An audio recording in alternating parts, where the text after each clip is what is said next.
City Council regular meeting, and also of our guiding principles and the actions that we're about to take. Are we raising the bar in all of our actions? Are we honoring the past but not living in the past? Are we building positive connections with our community and outside partners? And is the decision-making process building a diverse, equitable, and inclusive community? Please join me in the Pledge of Allegiance.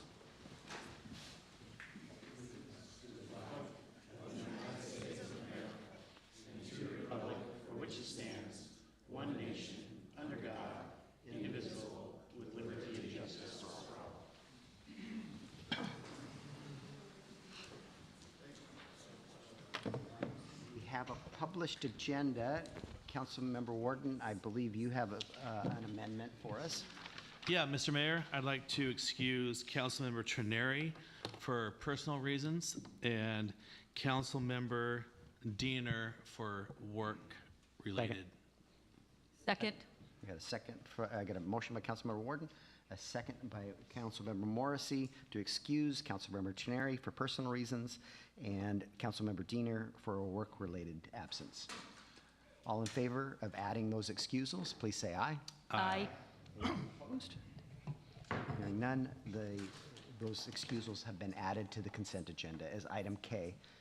Are there any other proposed amendments to this evening's agenda? Councilmember Rosepepe. Mayor, I would move to approve the agenda as amended. Second. A motion by Councilmember Rosepepe, a second by Councilmember Fenton to approve the agenda as amended. All in favor, please say aye. Aye. Any opposed? None. The agenda has been set tonight. We are to our first citizen comment period. Anyone wish to address the council, please step to the microphone. You'll have 3 minutes to address the council.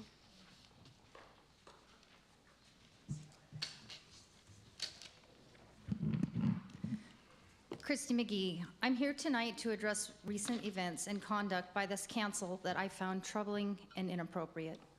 The ongoing dismissiveness coming from this council is something we've all come to expect. But what I saw and heard here on October 28th was a troubling example of the pattern seeping into the way you interact with one another. It was yet another incident that has become far too common in this chamber, one that suggests ego and dominance are being placed above professionalism and mutual respect. When Councilwoman Fenton was interrupted and spoken over, that moment did not happen in isolation.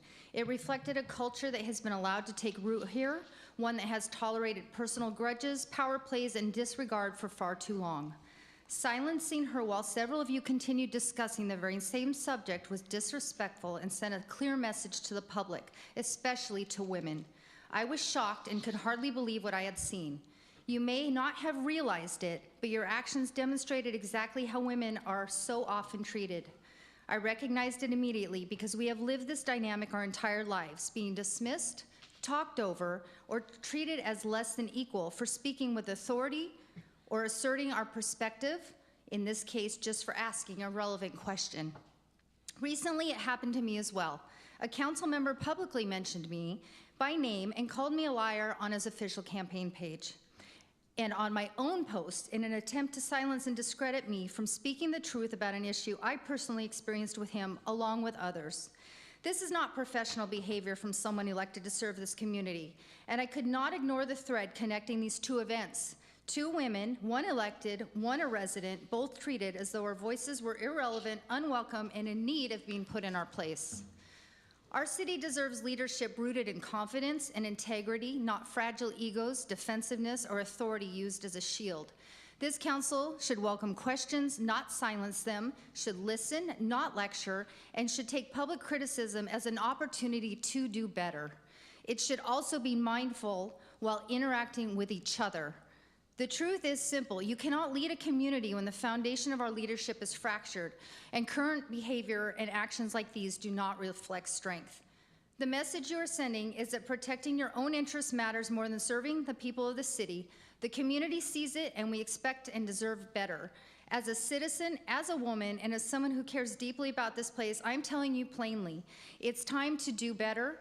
Do you wonder why people come here frustrated all the time? Stop telling us how it is. Start listening, start understanding, and start engaging in real conversations with the public and with each other. Reevaluate yourselves and see if the conduct of this council body is clearly working for your citizens, because from this side of the room, it clearly is not. Thank you for your comments. Thank you.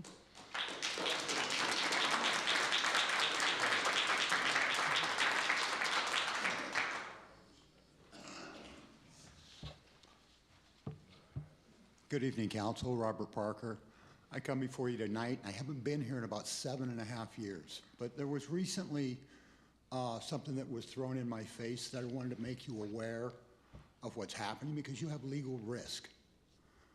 I was on a Facebook page having to do with one of these council members, which is filled with city subjects, which makes it part of the public stage. Maybe you're not aware that there are laws that were passed, or Court of Appeals cases that were passed back in May of 2024. Councilman Rosa Pepe interfered with my rights to that public stage, removed my names and removed my comments, and I'm now asking the city to go after those public records that he has created online, and for the rest of you to also, if you're speaking on public subjects, it is public record, and it should be on record down here at the city. And I'm asking that it immediately be restored, because that is a violation of my rights. Thank you. Thank you. Thank you.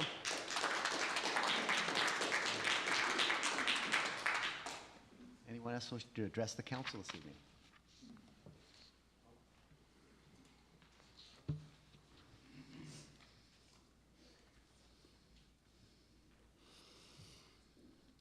Hi, I'm Tawny Cowan. You know me from Port Orchard politics. Mayors and members of the council, tonight I want to speak about a word that should define this body: integrity. Integrity is not a campaign slogan. It's a measure of consistency between what you say in this chamber and what you do when the cameras are off. This community was told that designs could not be changed, yet that was not true. We were told UGA rules forced your hand, yet that wasn't true. We were told homes could not come down for years, yet that wasn't true. We were told transit on the waterfront wasn't a thing, yet that was not true. We were told the train has left the station, and that too was not true. These repeated falsehoods form a pattern, and these are only a few of the many examples that the public has been given. And when these contradictions are questioned, the result is being muted, blocked, dismissed, or publicly belittled in ways that suggest the community simply doesn't understand, by some serving behind this dais. But trust me, our community is intelligent and understands clearly. Integrity means being able to disagree and be questioned without shaming people. It means that when a woman in this community, a woman in the press, or a woman serving on this council asks a legitimate question, she's not mocked, blocked, silenced, talked over, or accused of lying simply for holding you accountable or for asking questions you may be unwilling to answer because of the optics. Members of this body have done exactly that. That is not strength. It is the absence of integrity. Integrity is especially owed to the women who serve on this council. They are duly elected by this community, and respectful treatment is not optional. When women are belittled or dismissed, whether it's from this podium or from this dais, you send a message that her voice can be discarded at the moment it becomes irrelevant. We deserve better than selective facts, selective transparency, and selective respect. We deserve a city government whose actions match its words, and whose words are rooted in truth every single time. I want to believe this council is capable of integrity. But belief is running low because the evidence is increasingly points the other way for some of you, and the community sees it. Tell the truth, period. No exceptions, no doublespeak, no spin. Treat every resident, especially the women of this community, with the respect you demand for yourselves, your mothers, your wives, and your children. Restore integrity to this chamber, not with apologies or press releases, but with your next decision, your next public comment, and your next vote. Thank you. Thank you.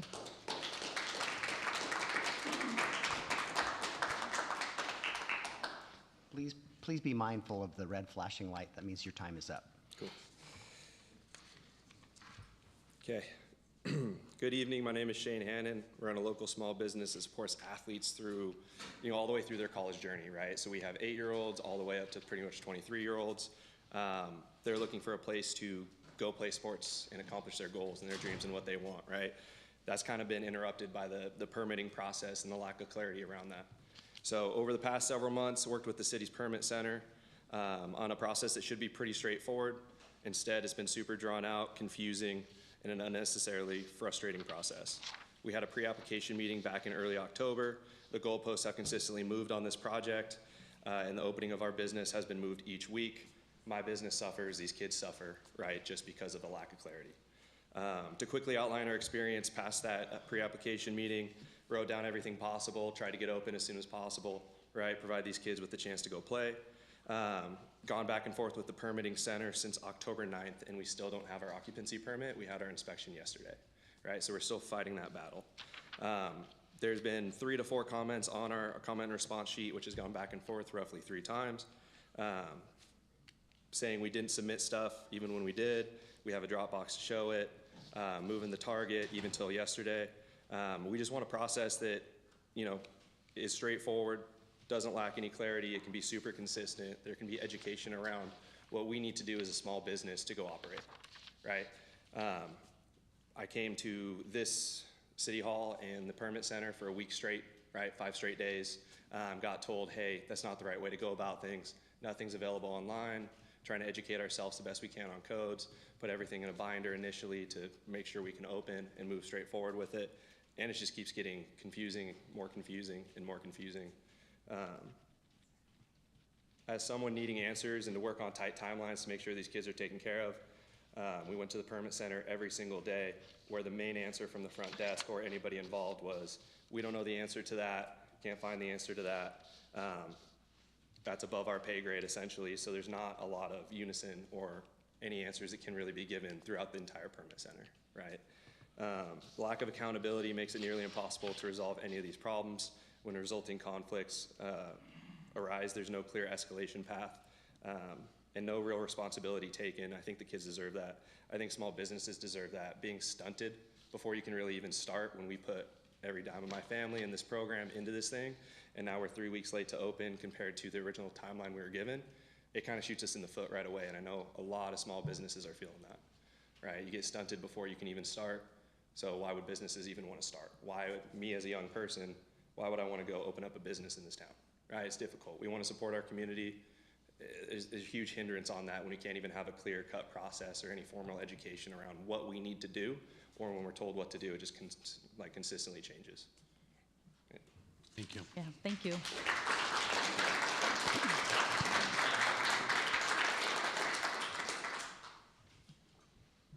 Anyone else wishing to address the council this evening?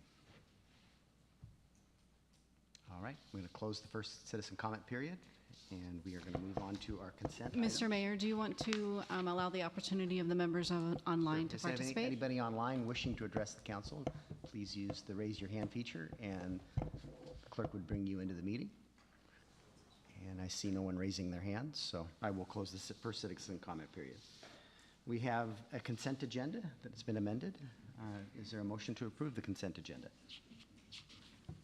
Councilmember. I move to approve the consent agenda as amended. Second. A motion by Councilmember Rosepelli, a second by Councilmember Morrissey to approve the amended consent agenda. All in favor, please say aye. Aye. Anyone opposed? The consent agenda has been approved. We are to our first business item, which is the approval of September 23rd City Council regular meeting minutes. Councilmember Morrissey, go ahead. Yeah, Mr. Mayor, I move to approve the September 23rd regular City Council meeting minutes as presented. I don't know that you should be the motion maker since you're that was the absent. one that- You have to abstain from that, so. I was absent in October. Oh, I was that. That's when looking I at was the in Indiana. That So was maybe that you far wanna withdraw back. your Yeah, motion. yeah, I do want to withdraw that. You Thank you. want me to? Would you like to make a motion? Sure. I make a motion to approve the September 23, 2025 City Council regular meeting minutes. Second. Motion by Councilmember Fenton, a second by Councilmember Rosa Pepe, to approve the September 23 council meeting minutes. And I believe I'll have one abstention to that approval. All in favor of approving those minutes, please say aye. Aye. Is there anyone opposed? And one abstention. All right, the minutes have been passed. We are to item B, amendments to Port Orchard Municipal Code 20.162, Critical Areas Ordinance. Mr. Bond, this is you. Yes, good evening, Mayor and Council. Before the City Council is an ordinance repealing and replacing the city's Critical Areas Code as mandated by the Washington State Growth Management Act. Due to the length of this code section, preparing a repeal and replace ordinance is less cumbersome than presenting an ordinance in red line, as is typical. The Council should note that many sections of the Critical Areas Code remain unchanged. Red line versions of the Critical Area Code were previously presented to the City Council at the work study meeting in October, as well as to the Land Use Committee. Originally, the deadline for completing a review of the Critical Areas Code was December 31st, 2024, but the state granted an additional year to complete the work. The new deadline is December 31st, 2025.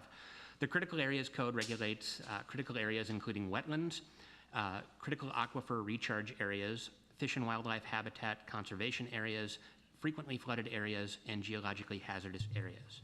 The city is required to update its Critical Areas Code together with the Comprehensive Plan and Development Regulations according to the schedule found in state law.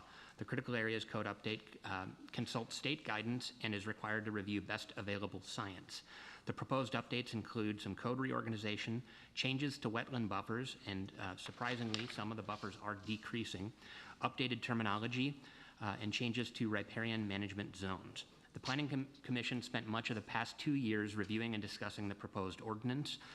Included in this work was the preparation of a comment matrix whereby the city reviewed and prepared responses to each comment received, whether it was from a planning commissioner or a member of the public, and that was provided to the City Council at the work study meeting. The Planning Commission held a public hearing on the proposed ordinance in October and voted to recommend approval of the ordinance to the City Council. The staff recommendation, along with the Planning Commission recommendation, is approval of an ordinance repealing and replacing the Critical Areas Code as presented. Warden.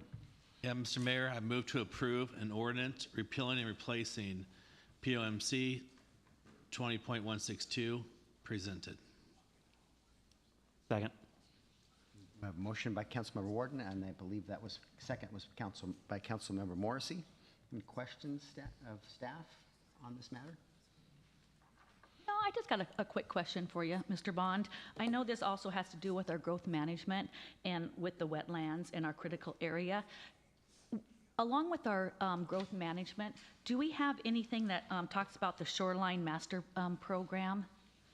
So the Shoreline Master Program is authorized by the Shoreline Management Act, which was, I think, approved by the voters in 1970 or 72. It's a separate piece of legislation, and we are required to adopt a Shoreline Master Program, which is a combined plan for our shoreline areas as well as the development regulations. That is not scheduled for update until 2029. That is separate from the GMA-based comprehensive plan. Right. Wow. So it's for a while. But I was just thinking, I mean, I could just talk to you later about that. I was just wondering if we had that, Shoreline Master Plan. We will start working on that in likelihood in 2027. It's about a 2-year process to go through that and update it. And so the deadline for adoption is 2029, but we'll be working on it starting in a little over a year. Thank you. Other questions? All right, you'll be voting on the amendments to the Port Orchard Municipal Code 20.162 Critical Areas Ordinance. All in favor, please say aye. Aye. Is there anyone opposed? Hearing none, that passes unanimously. We're to item C, amendments to Port Orchard Municipal Code Title 20 related to co-living. Mr. Bond, this is also you. Yes, thank you. Before the City Council is an ordinance concerning co-housing as mandated by the legislature via House Bill 1998. Co-housing, similar to the Amici House project located in Port Orchard, includes individual sleeping units with kitchens shared among the residents. The city, under state law, is required to allow co-housing as a use on all lots allowing at least 6 housing units. The proposed ordinance was drafted to implement the new law and was reviewed and recommended by the Planning Commission after a public hearing on November 4th, 2025. The deadline for compliance with this ordinance is the 31st of December this year, and if we don't act, state law would supersede our code, but we're taking affirmative action to comply with the new state law. The recommendation is to adopt the proposed co-housing ordinance as presented. Councilmember Chang. Mr. Mayor, I move approval of an ordinance amending Port Orchard Municipal Code Title 20 to implement the requirements of House Bill 1998 as recommended by the Planning Commission. Second. Motion by Councilmember Chang, second by Councilmember Fenton. Do you have any questions for Mr. Bond? Go ahead. Yeah, Mr. Bond, I just had a quick question. As I was reading the packet, getting ready tonight, I remember your presentation when you first brought this to us, but I failed to ask, what delineates this? Because everything I was thinking about, thought about apartments / Amici House. What sets this apart from my neighbor who happens to have 3 different people living in a house together? I think the distinction is that we've defined sleeping units, and it's a single-family house is regulated as a single-family home, regardless of whether the people are related or are a family. We can't distinguish between families and unrelated people living together, and this is a larger scale. I think once you go above 6 people, you start going into the definition of group home and other types of living situations. And so this is separate and apart for that. It's more like almost like a dormitory, or it's a distinct thing characterized by these individual sleeping units, which are now defined in state law. So, hearing you, it's fair to say that's more a distinction on the building and its setup, not its inhabitants. Is that correct? Yeah, I think that's a fair assessment. Okay, thank you. All right, go ahead, Councilmember Warden. Yeah, when I hear of this, I mean, there is a difference. And I understand the state law is requiring it's going to happen regardless. But a 4-bedroom home could possibly be 8 cars, right? Versus a 4-bedroom house at my home is 3 to 4 cars. So with the Amici house, though, as the example we're using, which we discuss in land use, it's not really that big of an issue because a lot of them are shipyard workers and they go down and use a foot ferry. They don't need the vehicles as much. But if this is in a neighborhood, you are going to have a lot more vehicles on the streets. They don't have driveways that provide the parking that these are going to have. Is there a concern for that? I think there is a concern, but I think generally the approach that the state specifically is kind of heading in the direction of is letting the free market determine what parking is needed, and that somebody's not going to invest in a building without having adequate parking for that building. And that may mean relying on existing on-street parking where it's present, such as for the Amici House project. But if there was a lot somewhere else in the city where there's no on-street parking, I don't think somebody's going to make an investment in a building where they don't have sufficient parking for the use. But there's always that risk. But I think that, we don't want to require too much parking and make things unaffordable, but we also want to make sure that we have enough, and I think the market does a pretty good job of that. Councilmember Fenton, you have a question? Yeah, now I believe the Amici House is the first co-living that we have in the city. Is that correct? Correct, and it was featured in the guidance from the Department of Commerce on what co-housing is. I think they were involved in lobbying the legislature to make this possible because they have other projects in other cities that they're having trouble getting off the ground. Yeah, because that was a big project. Did we as a city learn to go forward what we learned from that project? So if anybody else wants to do co-living here? Yeah, I think one area where it will be a lot easier is the state law requires that you, when you're calculating the connection charges for a co-living unit, the connection charges is reduced, I believe it's either by I think it's by half, so a sleeping unit is only half of a residence rather than a full residence, which our code previously didn't make that distinction, and so their connection fees were quite high. But we were able to do, I think, an alternative calculation, and Noah, do you recall if we got that? I think we reduced it by doing an alternate methodology, but now it will be more prescriptive thanks to the state law. Okay, thank you. Questions? All right, you'll be voting on an amendment to Port Orchard Municipal Code, Title 20, related to co-living. All in favor, please say aye. Aye. Opposed? Hearing none, the amendments to the code pass. We're to item D, adoption of a resolution authorizing the mayor to execute a contract with KPFF Consulting Engineers for the Frederick Reconstruction Design Project. Mr. Ryan, this is you. Good evening, Mayor and council members. Before you use a resolution for the Frederick Reconstruction Project.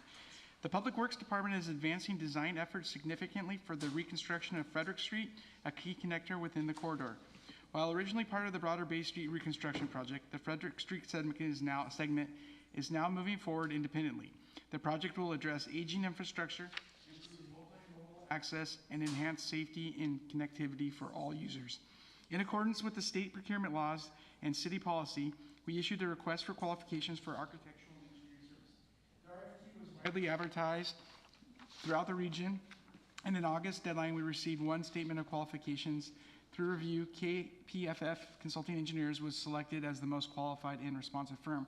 We've since negotiated a professional service agreement with KPFF in the amount of $312,000, which includes the full scope of design, permitting, coordination work necessary to prepare for the Frederick Street reconstruction. Go ahead, Councilman Warden.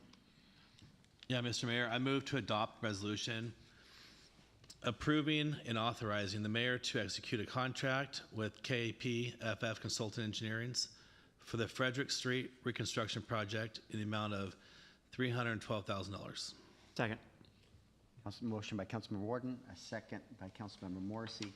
So remember, 6 months ago, we thought we were moving forward with Bay Street and Frederick Street combined in one project because the bank was going to be moving forward on their project. Since they're not, and that project is being redefined, we don't want to build Frederick Street yet because we don't know where the driveway cuts need to be, but we want to make sure that the infrastructure connecting our new Bay Street to the new community center, all line up, and that we're not cutting up our new road at a later date. So that's why it's important to get at least a 60% design of this section of roadway, and then we'll finish it up later and then build that section of roadway when the new project comes forward for the bank site. So just a little background there. All right, any questions for Mr. Ryan? No, the only comment I have, Mayor, would be that I feel like we're playing Tetris a lot with all the moving pieces. Yeah. So slowly but surely, they're all coming together. Good analogy. I just have a quick question. The Daily Journal of Commerce. It's just where we publish construct. It's just a common publication that we for construction. I saw projects. that. Okay. All right. Yeah. I was unfamiliar. Not something obviously I subscribe to, but I was just curious. Where is that published, and why do we decide to use that? That is a very common online publishing outlet for major subscribers, for contractors and generals that throughout the region that use this. There's a daily journal of commerce in every city. We also use our newspaper of record. We post it online. Okay, perfect. Thank you. I had seen it, and then I Googled it looking for it, and the only one I could find was in Oregon, and maybe I wasn't looking in the right spot, and I was just, I was confused, so. And they have firms that reach out to local contractors that subscribe. Perfect, thank you. If we just advertise in our newspaper of record, You're only gonna get we local. want to cast a wider net to make sure that we get multiple bids when we go out to bid on projects. Good question. All right, you'll be voting on the adoption of a resolution authorizing the mayor to sign a contract with KPFF for the Frederick Street Reconstruction Design Project. All in favor, please say aye. Aye. Anyone opposed? Hearing none, the resolution passes. We're to item E, adopting a resolution fixing the date for a public hearing on a petition from Kitsap County to vacate city right-of-way for the city's regular council meeting on December 16th. Ms. Wallace, this is you. Yes, good evening, Mayor, Council. So petitioner Kitsap County submitted a petition to vacate city right-of-ways pursuant to Port Orchard Municipal Code, Chapter 12.08.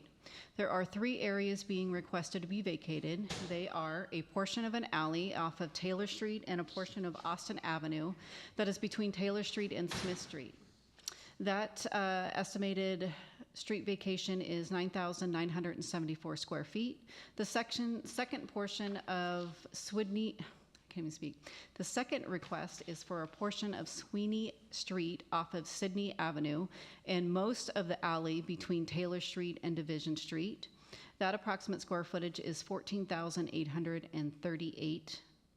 The last component is a portion of an alley off of Klein Street, which is between Sweeney Street and Taylor Street, which is approximately 1,498 square feet. The total area requested for vacation is approximately 26,310 square feet. I received a complete application conforming to the requirements of Port Orchard Municipal Code, Chapter 12.08, including Section 12.08.010. The Public Works Director and the Community Development Director support the vacation, as the city has no current or future plans to open them. Easements associated with the applicable city-owned utilities located within the areas requested for vacation would be provided as a component of this proposed vacation. Port Orchard Municipal Code 12.08.017 and Port Orchard Municipal Code 12.08.050 authorizes the city to obtain an appraisal of the proposed area for vacation, to assist the council in evaluating proposed adequate compensation for the proposed vacations. Compensation can include in lieu of transfer of real property, as well as a monetary contributions. Following an appraisal, Kitsap County provided a statement of proposed compensations for the areas to be vacated, including the payment to the city of $30,000, the transfer of Veterans Park, which is approximately 48 acres of real property, which is located in the city limits, and a dedicated public parking on the county's campus for special event parking, where an event is sponsored or promoted by the city. A copy of the Kitsap County's proposal to compensate the city is included in the packet for tonight's meeting and cannot be accepted until after the public hearing and associated action by the council, if any. And pursuant to RCW 35.79, that requires the city to adopt a resolution setting a date and time for the public hearing to hear and determine the petition to vacate the city's right-of-way. Based on the city's council regular meeting calendar, staff recommends holding the public hearing to vacate the proposed city right-of-way and accept the associated compensation for the December 16, 2025 council meeting, which is at least 20 days from the date of this resolution if adopted tonight. That is November 18, 2025. Upon the adoption of this resolution, staff will post proper notices of the date and the time of the hearing and provide notice to the adjacent property owners.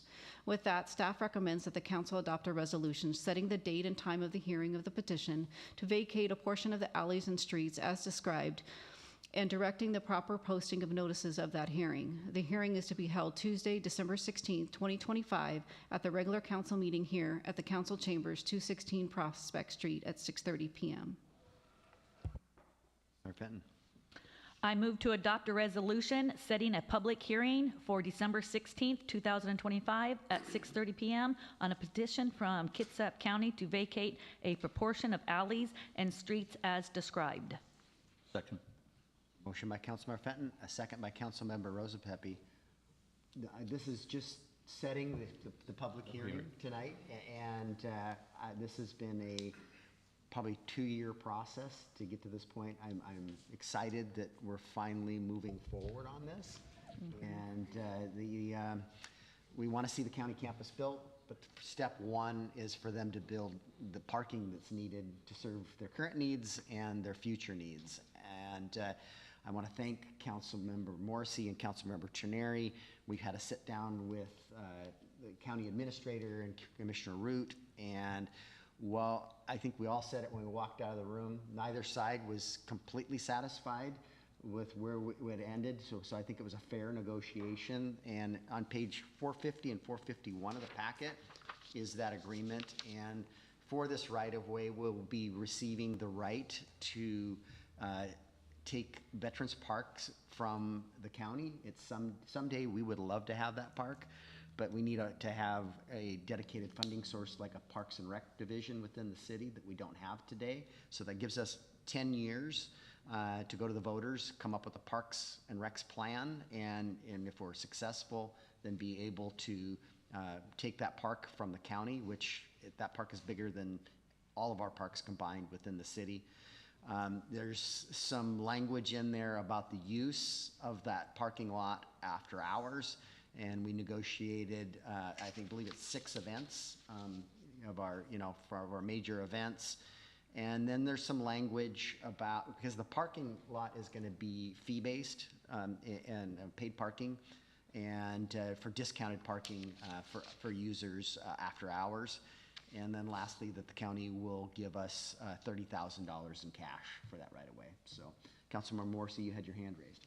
Yes, thank you, Mayor. First of all, thank you for putting together that meeting with the county. I know that this is something that had been ongoing, I think, prior to my arrival here at the dais. Probably 3 years. Okay, yeah. And so I know that there was some frustration on both sides to get to this point. So I would like to urge my colleagues to vote in favor of this. We had some robust discussion. And I think this was the best thing that we were going to be able to come out of it. And I think it's kind of a win-win-win for all. There's a little bit of piece that we all would have liked a little more. But, we're going to get a great park out of this. It's going to double our park space, as well as have some additional parking for some of our signature events here in town. So I think in the end, it was a win for all parties. So because we need unanimous vote here to make this pass, I am urging all my colleagues to get there with me. And just remember, tonight's vote is just setting the hearing. The hearing, yes. You'll take a vote on the agreement and to accept that at the future, after the public hearing. So, Councilmember Chang? Thank you for clarifying. Will we have the opportunity to discuss the resolution at the December 16th meeting? Absolutely. Okay. After the public hearing. Okay, because this preview I was hearing seemed a little premature. Yeah, and, Okay. I just All right. put this in here because I got the agreement from the county. Yeah. I wanted it in the I packet. just want to make sure that I could say something about it, but it doesn't have to be tonight. Correct. Thank you. Okay. Yep. Other comments, questions? All right, we're almost there. So you'll be voting on a resolution fixing the date of a public hearing on a petition from Kitsap County to vacate city right-of-way at the City Council's regular meeting on December 16th. All in favor, please say aye. Aye. Anyone opposed? All right, thank you. That meeting date is set. And I'm going to go grab Councilmember Warden. Sorry, for those of you who are here, Councilmember Warden had to step out for that. He works for the county and can't have undue influence. All right, welcome back. We are to item F, which is the approval of the October 21st council meeting minutes. You can move to approve these. I had them mixed up. Thank you, Mr. Mayor. I move to approve the meeting minutes from our work study on Tuesday, October 21st, as presented. Second.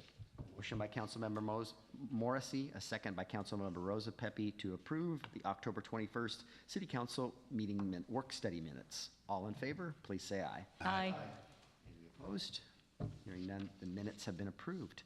We're at item G now, adoption of an ordinance accepting the donation of real property, tax parcel number 5392-000-001-0004 from Port Orchard Industrial Park LLC. Mr. Ryan, this is you. The City of Port Orchard recently acquired a parcel near the Public Works facility from RV Associates Incorporated. Following that purchase, the seller's agent approached the city about a neighboring parcel, tax parcel number 5392-000-001-0004, which is currently used for outdoor storage and includes a stormwater pond. The property owner expressed interest in donating this parcel to the city. An independent appraisal jointly commissioned by the city and the donor valued the property at $185,000. While the donation comes with no conditions, staff have identified that the Public Works Department is well positioned to utilize this site, particularly for storage and operational support. Per RCW 35.21.100, council approval is required to formally accept donations of property. Included in this item are the necessary documents for your consideration: the ordinance of the acceptance, the donation agreement, and the statutory warranty deed, and the real estate excise tax affidavit. We believe this donation represents a valuable opportunity to support the Public Works operations at no cost to the city. Councilmember Morrissey. Yes, Mr. Mayor. I move to adopt an ordinance accepting the donation of real property from Port Orchard Industrial Park LLC. Second. Motion by Councilmember Morrissey, a second by Councilmember Fenton. If you remember, we at one point were considering buying this piece of property, and we decided not to. They would have loved to sell it to us. This, the business owner has wound up their business operation. This is their last asset, and this provides a tax benefit to them by doing it in this calendar year. So they approached me about donating it to the city because it's adjacent to the building we just bought and provides an opportunity for us to use it just like they did as a laydown yard. And doesn't have a building, doesn't really have anything on it, and it doesn't have any frontage really to a major road. And so great opportunity for us, and it provides a benefit to them from a tax standpoint. So any questions on this donation? Councilmember Rose Pepe? No, I just would like to thank RV and Associates because, as I continue to say, nobody's building any more land, and this is a benefit to us in the short term and the long term. So I think it's very magnanimous of them to do that, and I'd strongly recommend approval of this. And go ahead, Councilmember. Yeah, I'm going to disagree on that. I think it's a liability to us to take on infrastructure a pond that we currently aren't maintaining our own stormwater ponds throughout our city. Drive around our city and I look at our ponds that we currently have, and we're not maintaining those. We are not, absolutely not holding up to any NPDES permits. I drive around, I look at it, and I wonder, where's our stormwater fees going? Where are they actually going to? And here we're taking on a parcel that we don't have the dollars to maintain it. To say it's free land, it's free land, but it's a liability. And if we have to go in there and maintain that pond, there's no benefit for that. We don't even have the money for that. To take on a parcel that's not giving us anything but a little bit of storage, we just bought a piece of property that tripled the size that we currently have. Our stormwater infrastructure, we don't even discharge into that. If we discharge into it, we still discharge into it. They can't change the flow. We don't benefit at all by taking on this parcel. It's free land, but it's just not free to the standards that needs to be kept up to. And we do not have the staff, we don't have the dollars, that's for sure, to maintain it. If we did, our neighborhoods and the ponds in our neighborhoods would look a lot better. So I disagree. I'm going to vote no on that. Okay. Mr. Ryan, do you want to address any of those concerns? Or I know that we do direct discharge the property we bought. So and we would still discharge into it. They cannot, an existing discharge, they cannot stop that. All right. Other comments or questions? All right. Dennis Ryan, do you have anything to kind of add to help us to learn a little bit more about that? As far as our staffing levels or our operations? So currently, this council just approved another additional stormwater position. That'll bring us up to 3 with the 2026 budget. We will bring back an additional position that will be that'll be rate funded in 2027. So we are continuing to build the program. We are definitely, as I told you many times, working on our level of service. There's definitely always room for improvement in every aspect of everything. Thank you, Mr. Ryan. All right. Over here. Okay, Councilmember Chang. Not to digress, but I did hear about the issue of stormwater in neighborhoods during the current cycle. And there was a resident who actually posed the idea that the city should take on more of the stormwater detention ponds that are currently private but not being maintained. So I think, no, I will comment on that. okay. So this one's unique because we are partial owner to the stormwater pond. So, and we are ultimately the enforcement agency that has to inspect it and enforce compliance, and that's something that we're building up to. It would be a burden on the city to take all the private stormwater facilities in the city. Prior to 99, a lot of counties, a lot of cities took everything, and it's taxing on any organization. I'm just passing along what I heard. This particular individual suggested, well, the cutoff point of 2010. I think she's saying after 2010, and I thought, well, I'll pass it on. You know, I couldn't promise anything. But I think this is a valid concern about the maintenance of the stormwater ponds. All right. We'll, we have a motion and a second before us for an ordinance accepting the donation of real property from Port Orchard Industrial Park, LLC. All in favor, please say aye. Aye. Aye. And those against? Nay. So that passes 3-2. All right, we're to item H, adoption of an ordinance pertaining to Port Orchard, to downtown parking lot number 1, amending Port Orchard Municipal Code sections 10.12.500, 10.12.510, and 10.12.520. And this is you, Mr. Ryan. As the Marina Pump Station project nears completion, the city is preparing to reopen Lot 1. The city-owned parking is located between Orchard and Frederick Streets for public use.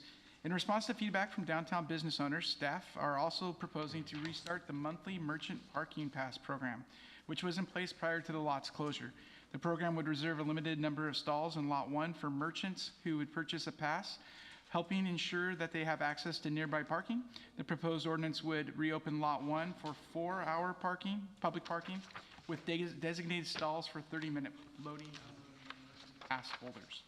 Establish a $35 monthly merchant parking pass with eligibility and rules consistent with the previous program. Allow contractor parking to be used in Lot 1, excluding the 30-minute stalls. Include enforcement on Saturdays to preserve merchant access during peak business hours.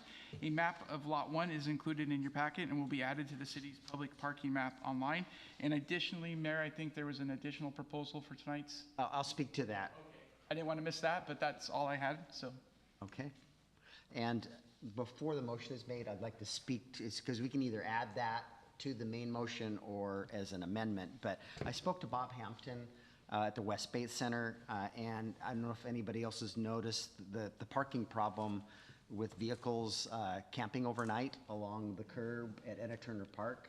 And Bob is asking that we put 4-hour parking limitations on that curb along there so that we don't have people living in their cars, you know, in the shopping center there. So, which abuts our park. So we've got the park there and an easement along there, and so we have the ability to enforce that. So, How do we go about adding that?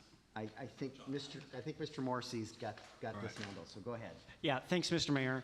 I move to adopt an ordinance amending Port Orchard Municipal Code sections 10.12.500, 10.12.510, and 10.12.520, and adding on the curbing along Etta James Park for 4 hours as well. And it's Etta Turner Park. I'm sorry. Yes. That's all right. I said Etta James. I'm thinking of the singer. Yes, you were. Is there a second? Second. Okay, we've got a motion by Councilmember Morrissey, a second by Councilmember Rosa Pepe to make the changes that are in our packet and also add 4-hour parking restrictions to the curb along Etta Turner Park. Any questions of myself or Mr. Ryan? Yeah. Oh, Go ahead. I got some questions here for, now, when you say Lot 1, is that is Lot 1 across from Josephine's? Oh, there it is. Yeah. Because it doesn't say here Lot 1, so Yeah, it's the where's lot- Lot it's- 1? It's the lot that was just reopened around the pump station. All around it. Okay, all the brand-new ones there. Yeah, there's 3 rows of parking there. Uh-huh. And if you're standing here at City Hall facing the water, the top left corner are gonna be the 30-minute parking stalls for the boaters. The rest of those remaining 2 rows will be 4-hour parking, and then the back row, we're going to make available, there's 7 stalls, I believe, for the merchant passes. And so as of tomorrow morning, we'll be equipped to issue merchant passes. There'll be monthly passes to the business owners of their employees for $35 a month if they wish to purchase one of those. And they will be on a first come, first served basis. And there's some restrictions on when you've got to arrive to get that stall. That's my next question, and I'm glad there were 7, because I didn't read how many stalls we had on here. Now, I don't really understand this or get it, because it says at the end, rules, so this is the very last paragraph on page 488.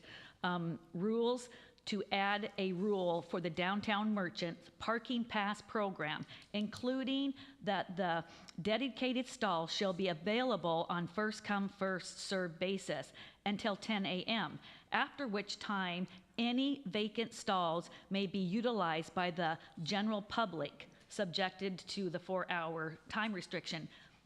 What I'm not getting is if a merchant pays $35 a month, but what happened if their shift is later, but they don't get there at 10 a.m.? So how is that available to a merchant? This language is the language we've had for the program previously. We can change it if you guys chose to, but the spaces are first come, first serve. And those stalls, when we've had this program in the past, we rarely have one merchant, if any, that has taken advantage of the program.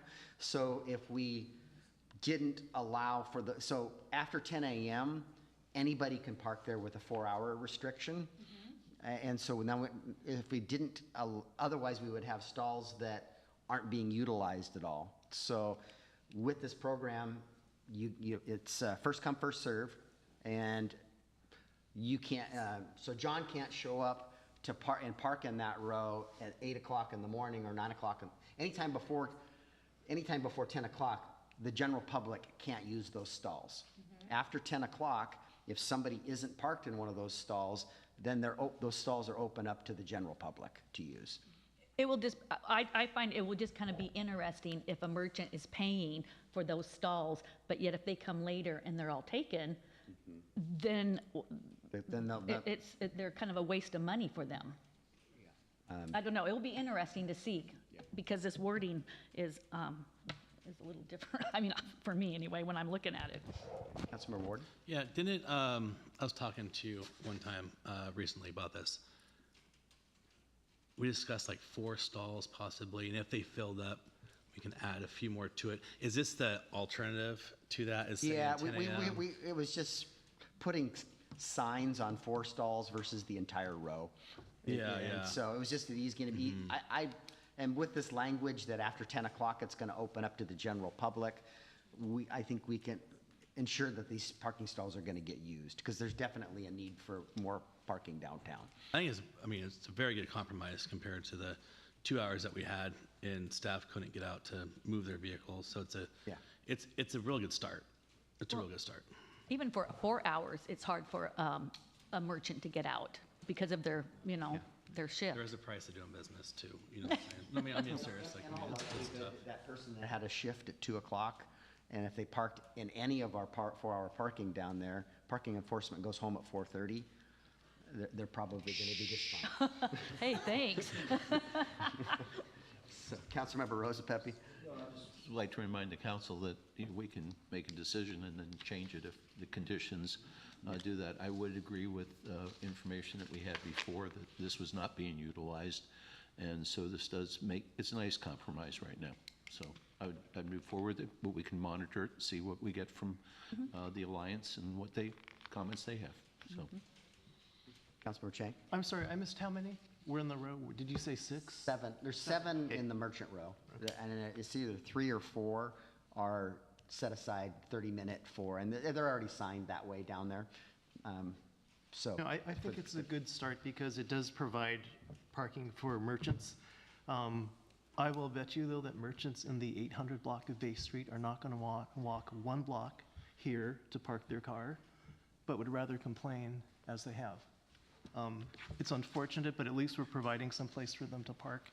I do actually have a concern about the amendment, which is changing the 4-hour parking along Etta Turner Park.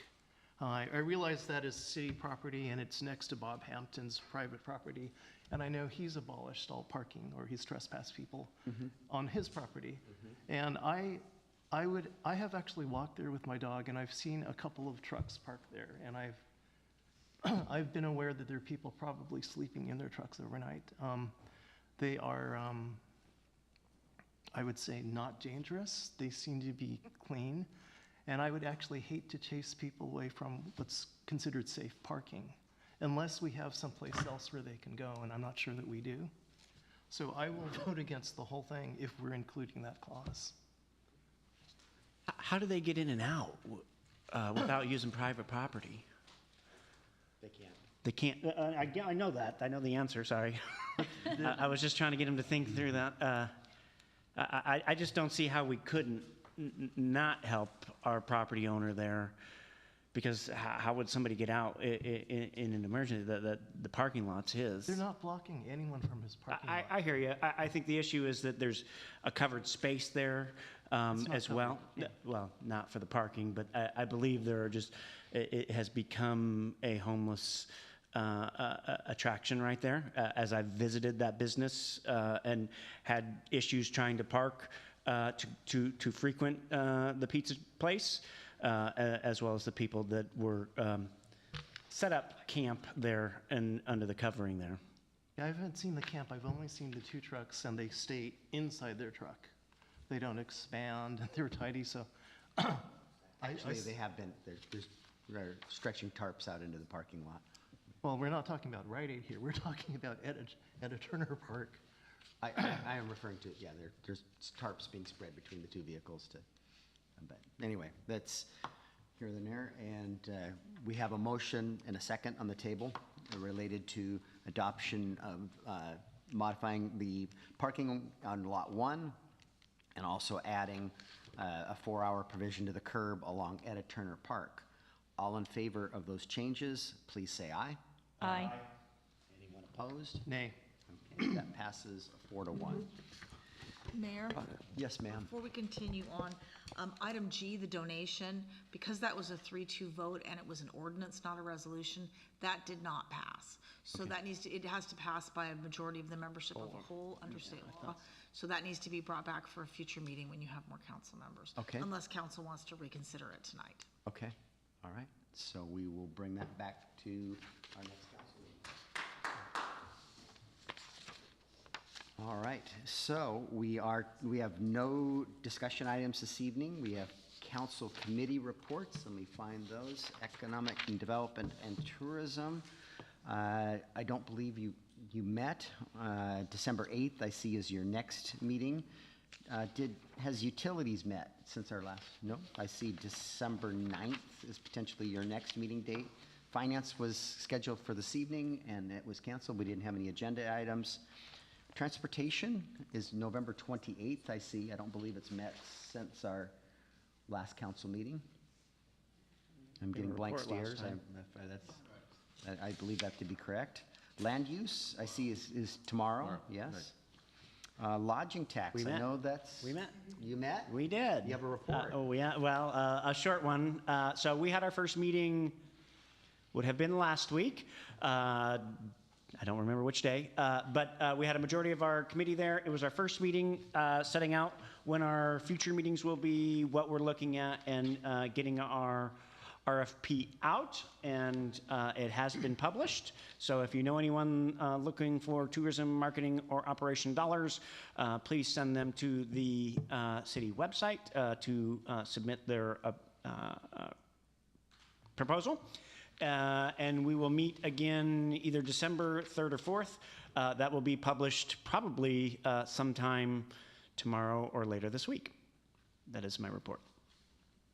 And we have some new members, and we'd like to thank them for serving. Okay. Well, who are those new members? Why don't you thank them? So we have Pat St. Laurent is one of them. I don't have my list in front of me. Can the clerk help me? Because now he's going to put me on the spot. I'm not going to remember who. So we have Pat, who is a Airbnb, Shelley, who owns 2 Airbnbs on Bay Street, and then we have Annette, who owns a But Bay they were, Street. those are only Oh, 2 they new weren't ones, there. right? And then we also thanked On with Fathoms. Lorraine Olson for her many years on our lodging tax committee, and last year was her last year, so she is not back this year. That now concludes my report. Thank you. All right. Sewer Advisory, have you met? No, we don't meet again until February. Okay. And I've got something in outside agencies, but I'm going to give it in my mayor's report. Coffee with council, anything to report there?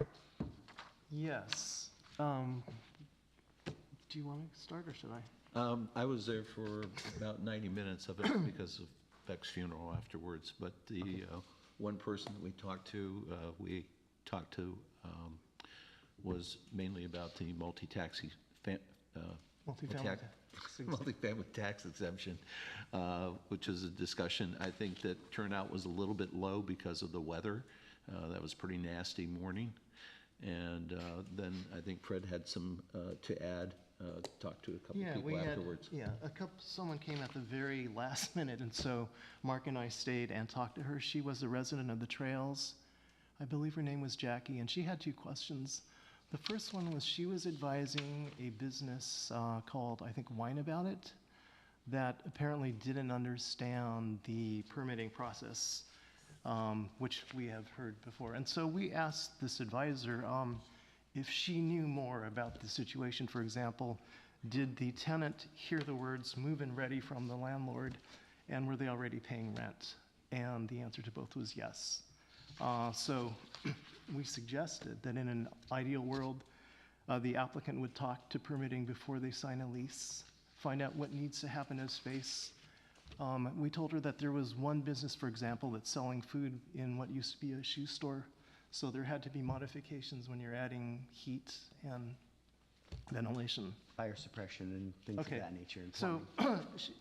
she understood that, and then she had a second issue, which was in her neighborhood, she said they noticed that there was a household that seemed to be taking care of people that were just, she wasn't endangered by them, but she didn't know what was going on. So we suggested that she contact planning and find out if this was like a congregate living housing or something, and to let us know what she heard.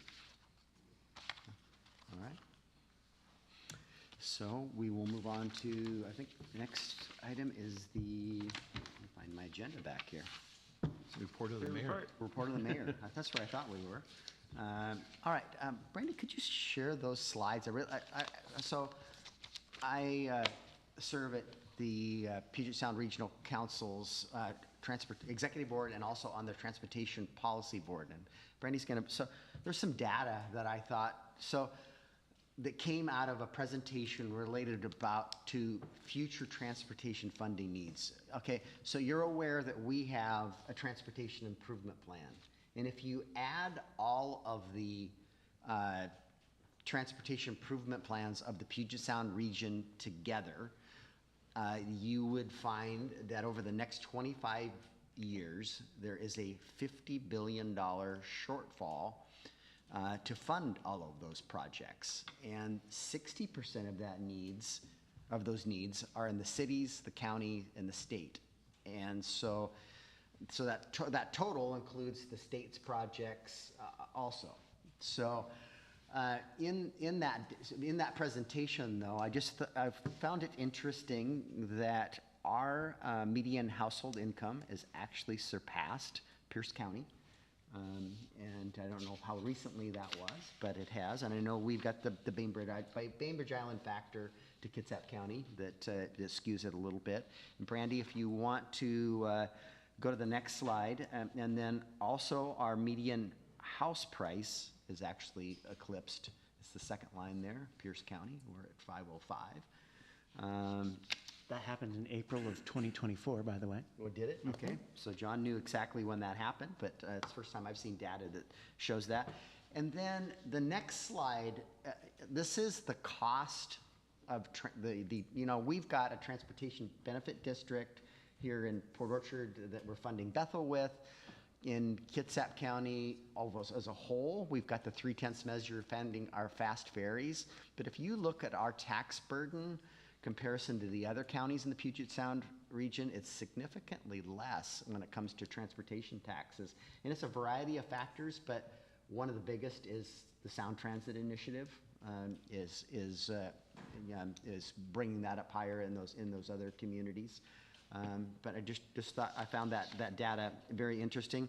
And so, and if Brandy, if you go to the last slide, it just really shows if things like a road usage charge or other things are considered. And so Transportation Chair Representative Jake Fly was at the meeting, and he was speaking to how last year when they ran that measure related to a road usage charge, that 2,000 people speak against it and 100 speak for it. And so he's not planning on running a bill this session. And I shared with him, though, if 60% of the needs is in local government, and would the state would they consider in a road usage charge a different split than what we're currently seeing in taxes? And he gave me a very long-winded answer that didn't really, but it really led to me to believe no. And I shared with them, well, if you're not, how can you expect local government to support you in your endeavor if you're not going to share those resources where there's the biggest need? And he didn't have a good answer for me, but I just wanted to share that conversation. We're doing, well, no one likes our impact fees. It is growth paying for growth, and it takes a long time for us to collect enough impact fees to do a project. But our Bethel Phase 1, we should be close, if not entirely, funding that with local dollars from our transportation benefit district and from our traffic impact fees. So just want to share some of that with you. So Councilor, go ahead. Yeah. For outside agencies, don't you attend like 2 meetings a month for Kitsap Transit? Oh, I do. We had one this morning. Yeah. We have, in 2 years, I haven't heard like an update. Is there ever anything to update on? Kitsap Today Transit? we had one business item. I'm not sure how interesting it is, right? Yeah. I don't tune in to watch it, but I'm just curious. Yeah, we had one business item today, and then it was their salary survey, which we do there every 2 or 3 years, so it's pretty benign. I would say the director's report, it was probably the most interesting thing was in the director's report, and it had to do with, where the West Park bowling alley was? For sure. Okay, they've got a big parking, so long-term, they're gonna demolish that, and there's a proposed project to build a hydrogen electrolyzer there, which is gonna be many years in the making, but there are 100 parking stalls there. And they're gonna use those parking stalls for a park and ride lot and create a bus route going down to the ferry terminal. So that was probably the most interesting thing, the salary survey. I'm always just curious, like, something like regarding the city of Port Orchard, you know what I'm saying? Because I'm thinking like, you guys attend those meetings every month, and I've never heard. And I keep saying I'm going to ask, and I just keep forgetting to ask about outside agencies. Ask anytime. But I was curious, like, yeah. Super Tuesday is the first Tuesday of the month when all of the policy boards meet back-to-back, health, 911, transit, and KRCC. And you guys came to the legislative reception, and by and large I'll be the chair next year of KRCC. Thanks. But we rotate those responsibilities. Okay. Kind of along those lines with Councilmember Eric. Eric. because I was at the first meeting of the month, and at the very end, I remember John Clausen said that, and it was in the budget for 2 diesel buses, and how many electrical buses, and you guys all said yes, but there wasn't a number, there was no cost to it. So I was kind of curious, how many? Off the top, but I can't remember, but the buses run $1 million apiece, roughly. Electric bus is slightly more expensive than a diesel bus, but I know they were replacing electric buses and a few diesel buses. I remember 2 diesel buses, but was like 5 electric. I just thought it was like a lot, and then a price didn't come with it. So I thought that was a question. So I'm glad you just brought that up, because it'd be kind of interesting, because that's all of us paying for those. I'm sure the minutes are online. They are, and Not the largely price, the though. buses are paid for from federal sources and with a local match. So, Thank you. yep, you bet. So that concludes my report. And department heads, and Mr. Ryan, anything to share? Thank you. I'll be quick. I have quite a bit. So I did want to update everybody. I know Councilmember Fenton, you brought up the Bay Street crosswalk. We did hear from the state. They took the second one down because they have to recalibrate the new parts. We're hoping for those new parts to be here within the next week or two. So we're really hoping they're here soon. Bay Street overwater structures, they're just about 100% gone. So we are expecting them by the 8th with the rapid line getting close to demobilization. So we're really happy with that contractor. Givens Park, we have a dedication set up. The work is complete, 100% by the contractor. They met all their scope requirements. We are doing some operational improvements now. We did some reshape the bay, we're planning some Kinnikinnick, and we decided to add a fence just for the slope of the embankment. That's going to happen this week, and we are going to ready to utilize that park once we do the ribbon cutting, but I won't tell anybody. There was a young person in the dark out here playing under the lights tonight, so it was good to see. I want to keep you up to speed on the Sydney Trench. Hey, Dennis, can you back up to the park? Are you going to talk about the hours? Yes, I'm sorry. Thank you, Mayor. So our current park code is dusk till dawn. That could be problematic with pickleball in the summer. So we would like to recommend that council would consider the future changing the rules ordinance for Givens Park to perhaps to mirror our noise ordinance, which is 7 to 10 p.m. Otherwise, you're going to have people playing at 5 o'clock in the morning next to houses. So if that's something, I'm getting a head nod to bring forward. Yeah. We'll bring our future. That'd be 7 a.m. to 10 p.m. For sure. So, because there's lights there, somebody could be there at midnight It's loud. whacking a pickleball. We will bring that in the future when daylight savings time's over. Yeah, Director Ryan, this is a perfect time for me to interrupt and say, hey, everybody's invited to our ribbon cutting. We're super excited to finally get this going. I know my Rotary Club's super excited. We threw some money at the project. So next Monday, 3 o'clock. 3 o'clock. 3. So hope to see everybody there. It for sure is happening. So Twice. the next thing, so Sydney, we have 2 separate contractors working. One is the city's multimodal improvement, that is ACI. We also have a Just a second here, Dave. So he's referring in front of Sydney Glen Elementary on Sydney. Sydney Road. We're having issues. There's a private development going in. They have a trench failure occurring with the compaction. We're out there every day requiring them to come to fix the potholes. Our staff has mobilized to fix those potholes. We have sent them a bill for what it cost us. We're tracking our time, but we are working on enforcement with our inspectors. Their next steps that they are going to have to give us their updated compaction testing and likely have to consult with the geotechnical engineer for remedy. So we're all over it, but it's not the desired outcome that we're wanting to see out there.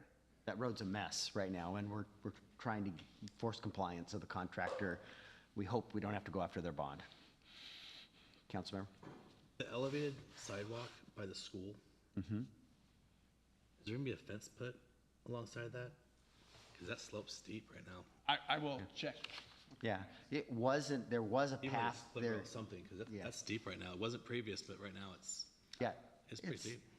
I'm sure there is, because the same engineer that's recommended it for Givens Park is working on that project, so I will double check. So that's it with the trench. On Friday, I sent an email to the entire council. Our staff, actually our office staff smelled a strong smell. We had staff walking around. We saw a sheen. We started following the sheen. Wasn't coming from vehicles. Bubbling out of the ground was a non-commissioned diesel heating oil tank. So our operations crew was responding. Our fog, fats, oil, and grease inspector was out. We had ecology working closely with them. The business owner was extremely cooperative. They'd purchased the building. It wasn't disclosed. All parties worked together. The resident listened to some good advice that staff gave her about getting a remediation tanker truck out there to clean up decommissioned tanks. We didn't know it was cracking. Ecology was extremely pleased, but the sheen did hit Sinclair Inlet. The Department of Ecology was out there with a boat. There's also a sunken boat out there that there was a sheen that they're working on that, so they had their hands full, but it was a good cooperated, coordinated effort. That was a quick response. So, and the last thing I have is I want nobody to forget that we are still working on Foster. We've had some productive meetings with Ecology. We have meetings scheduled next week. Our next big agency we're going to be working with is West Sound Utilities. But things are moving, and I do plan to hope I will bring a update pretty regularly from here on out, because we're hoping that we're getting very close. Thanks. Crocker. I don't have anything tonight, thank you. Bond? Yeah, I wanted to share one thing, and it relates to new businesses in Port Orchard. A few months ago, we started working on a new business website, and I wanted to share with you what that looks like. If you go to the city's webpage, there's tabs across the top under businesses. The first link here is starting a new business. And so we have worked with all departments and with our communications person to create content here. The first thing that we have added to our website that wasn't previously listed is a disclosure warning people not to sign a lease until they've met with the city's building department to understand what may be required in a space before you move in. We also have information on business licensing, and then there's a on-site meeting request form where you can actually fill out on our website. You can put in your name, your phone number, any questions that you would like to ask as part of that meeting, and it will send this will send a message directly to the permit center, who will call you immediately to schedule a meeting as soon as someone is available to come visit that space with you and help you understand what might be required based on any changes of use or how you intend to use the site.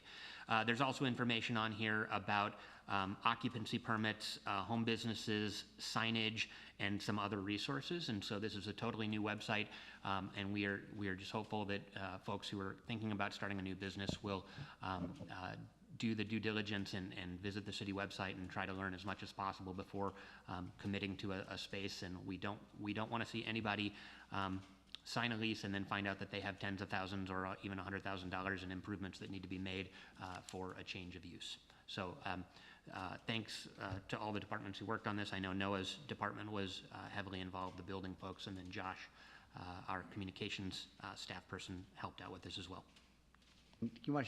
I know Angela sent you and I an email of one of these meetings that transpired here this last week, and how productive it was and how appreciative the business owner was. So I really encourage everyone that's planning on opening a small business and leasing a space, using this tool and engaging with us ahead of signing the lease, because there's nothing worse than making payments on a space that you can't use because you're working through the permitting process. Yes, we've been offering those meetings for a couple of weeks now, and we've had some mostly good feedback. I think 2 or 3 people have said how helpful it was and that they're glad they didn't sign a lease before understanding fully what would be required. Can we have a Facebook post on it too? What's that? Can we have a Facebook post on it too, directing people to that link? Yeah, we will get something up in the next few days. We'll have that. Go ahead. Thank you, Director Bond. What a great addition to our city's website and a great tool for business in our community. So thank you for putting the time and effort into putting that. What is the expectation for an SLA around somebody who puts in a request for that? I know, just for instance, when I moved my business into the county, the county had an expectation that within 48 business hours, you should be able to have a I can't remember if it's a 15 or a 30-minute time slot, to just have an initial conversation. They weren't putting any type of expectations that I'm going to have everything I need out of that meeting, but is it pretty timely? We are aiming to be able to offer 1 to 2 of these meetings per week. Right now, assuming that people aren't on vacation or otherwise out of the office for that week.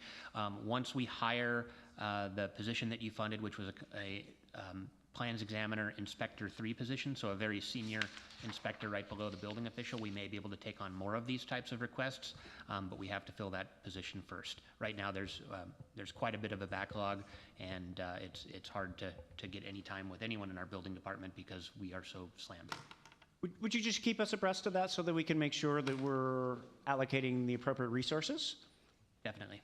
Thank you, sir. We have that job posted, and it's kind of an awkward time to be hiring through the holidays, but we'll see what kind of response we get here in the next few weeks to that, and we'll report out. I actually called and asked that question. You asked me that question earlier today. So go ahead, sir. Dennis reminded me I had another thing on my list, which I couldn't figure out where I saved it.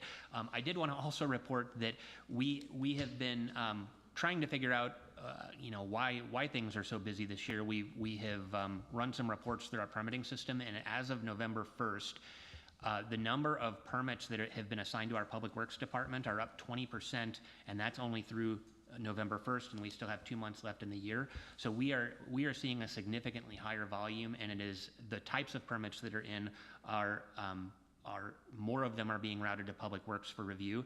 And of course, we have one of our engineers who is on active duty and has been out of the office since the beginning of the year.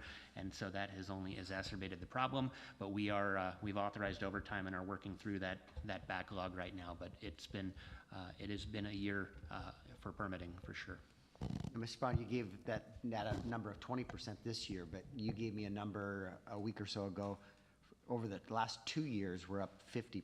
Wasn't that the number that you shared with me in our permit activity? I think that was since like 2021 or 2020. I'd have to go back and look. I thought the couple-year period, we're up significantly. And so we are adding staff. We're trying to get on top of that. So, Ms. Robertson, our guest attorney, you're not Miss Archer, as the name tag says, but. You'll be back at your next meeting. I have nothing to report. Thank you, Mayor. Chief, what do you have for us?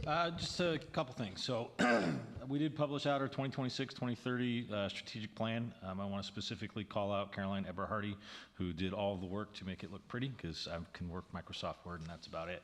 But also to thank members of our staff, the community, and then this body that also took the time to sit down with me and really kind of help us develop that out, because it is a guidebook for us for the next 5 years. It is available online through the city's website, and if anybody wants a hard copy, if that's easier for them, they can certainly reach out and we will provide that. Give you an update on derelict vessels. So I want to give a shout out to Sergeant Trey Holden, who is the supervisor of our Marine Services unit. We had about 15 derelict vessels out about a month ago, and they have stayed on top of them as best as they can. I'm happy to report that 13 of them chose to leave voluntarily, and we have 2 that are currently under abatement. That's exclusive of the 2 larger vessels that the Coast Guard has a hold on while they are working with the vessel owners to get them seaworthy so they can leave and go, I believe, to the Philippines. And then in front of you, I provided you with a recommendation memo from the Kitsap County Abandoned Derelict Vessel Program. It was something that was started in 2024. It's state, local agencies, and feds, tribes, and the ports, and along with some community members. So there's about 50 representatives that work on that so that we can identify and track vessels throughout Kitsap County, because as we know, they bounce around. They have some draft legislation that is in front of you. I won't go through there just for sake of time, but they're looking to change the definition of a derelict vessel to make abatement a little bit easier for problem vessels and seek additional funding from the state. Chief, I just want to make a comment. I did a first look through the strategic plan, and thank you very much. It's appreciate you integrating some of the comments, and much appreciated. Of course, thank you. I too would like to second that. I thought it looked great. Looks even better on paper than it does on the computer. I want to add a little comment that's just a side note while we're talking about that.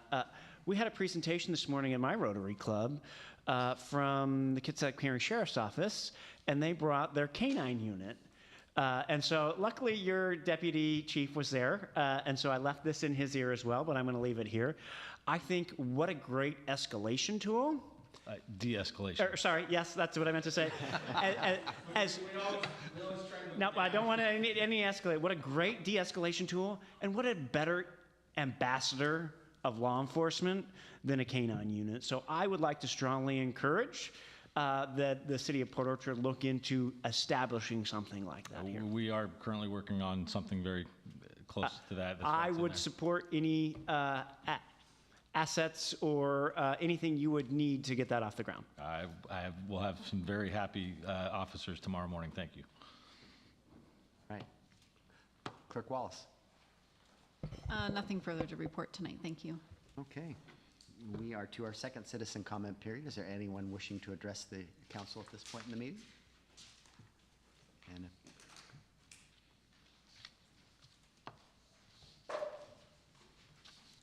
My name is Brady Muller. I'm going to keep this pretty short and sweet here, but I'm a fifth generation of Port Orchard. I'm not going anywhere, but I ask you guys to self-reflect. Been in this town for 35 years, and I own a construction company. We've been in business 15 years, successfully in general contracting, government contracting. In 2020, we moved our business outside of Port Orchard to unincorporated Kitsap County, and it was a great decision. At that time, the city of Port Orchard was not able to get a handle on the crime, and therefore we moved. It's great that you guys speak of welcoming businesses to Port Orchard, but honestly, it's embarrassing. Downtown Port Orchard, the whole city of Port Orchard, it is embarrassing when you compare it to other municipalities like Paulsbo, Bremerton that are flourishing. We can talk about parking. It was the longest discussion of this whole meeting tonight, but when you don't have the infrastructure and you're not pro-building and pro-business in the city of Port Orchard, why are we talking about parking? I hear every week from large-scale developers how unfriendly Port Orchard is to developing, and like I said, I'm not going anywhere. I have more comments to make, and I'll be back. But I just ask for you guys to self-reflect on business. I'm glad to see that you guys have made a website to bring business to Port Orchard, but there's a lot of businesses in Port Orchard that are struggling due to the dysfunction of, my understanding, the city and development. So, thank you. Thank you. Thank you. all right. Anyone else wishing to address the council this evening? Anyone online? No? Ready? The raise your hand feature, and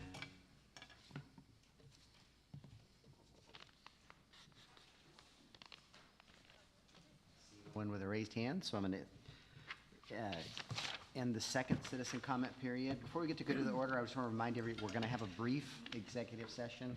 We'll get to that in after this meeting with no action to be taken, but any good of the order, so just don't run off on me is what I'm trying to encourage you, so hang around. Anything for the good of the order? Yes. Go ahead, Councilmember. I do wanted to say how nice the view on Bay Street, getting those derelict, all those homes down. Wow, what a difference.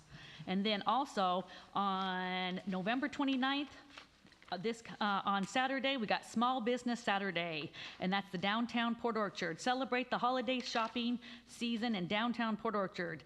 And so it's a kickoff at 9:30 at the Port Orchard Market. So, and the first 50 customers will receive $10 in the Bay Street bucks. And so, shop local. All right, anything else for the good of the order? Okay. Could you recite we're going into an executive session with no action to be taken afterwards. And if you could cite the statutes. Sure, RCW 4231101C to consider the minimum price at which real estate will be offered for sale or lease when public knowledge regarding such consideration would cause the likelihood of a decreased price. However, final action selling or leasing public property shall be taken in a meeting open to the public. All right. And with that, we'll head into executive session for, I'm going to say 10 minutes. And yeah, we can have a quick restroom break if you need one.